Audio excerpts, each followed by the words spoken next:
Hello everyone. So in this video I'll be explaining how you can use Databricks connection to browse the Databricks file system from the database browser present in the file insights of the Sparkflows application. So we can quickly jump onto the Databricks file explorer, and we can always use browse dbfs button to browse different files that are available in the file system. Now once we have the connection, and this connection can be configured from the global connections. So let's quickly jump into the global connections, click on edit, and here you can see that we can use the token, the postback URL, the URL through which we can browse the Databricks file system and the database from here.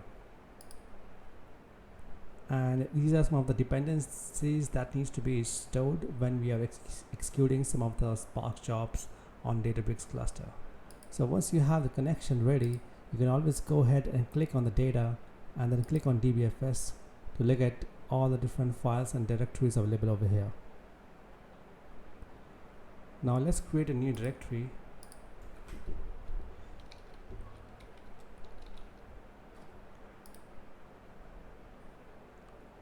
And to validate that the directory has been really created, we can always go to the dbfs file system and search over here, and we can see that this directory has been created. So let's jump back to the Sparkflows and search for this directory, which is the file demo, and over here we are going to upload a file. This is going to be a simple Python file. Now that we have uploaded the file, we can also rename the file. All we need to do is just click on rename. We'll just add a suffix as demo, press enter, and this is going to rename the file instantly.